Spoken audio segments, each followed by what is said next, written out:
Ciao ragazzi, benvenuti anche oggi nel mio tugurio. Purtroppo comincio con una bruttissima notizia. Il sogno del gruppo d'acquisto è sfumato amaramente. Uno, perché purtroppo non sono riuscito a raggiungere un gruppo di persone cospicuo, e due, mi hanno fatto una proposta talmente assurda che sinceramente non credevo alle mie orecchie e ai miei occhi quando ho letto la email della proposta che mi hanno fatto. Era veramente assurda. Sono rimasto di un male che non ve lo so spiegare, mi dispiace, ci ho provato, è andata così. Cambiando discorso, che è meglio. Per chi mi segue nei social avrà visto che nei giorni scorsi ho pubblicato alcune foto strane di una scultura che stavo facendo in legno.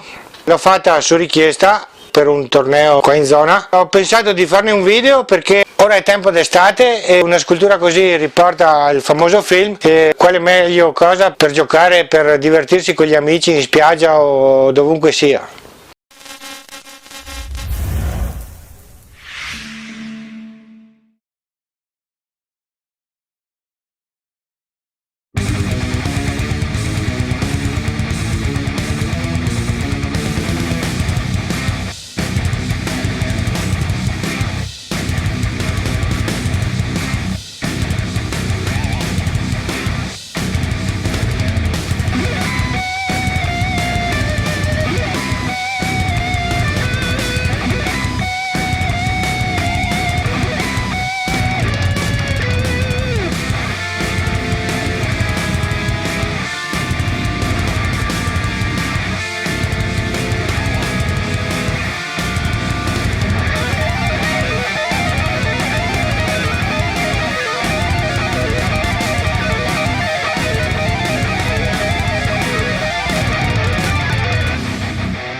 spero che il video ti piaccia, se ti piace pollice in su, mi raccomando seguimi anche negli altri social, Instagram e Facebook. Adesso mi prendo una pausa di almeno 2 mesi, ci vediamo penso verso metà settembre, forse alla fine di settembre, perché devo sistemare un po' di cose che ho lasciato troppo indietro, mi si sta accumulando di tutto, non so più dove girarmi.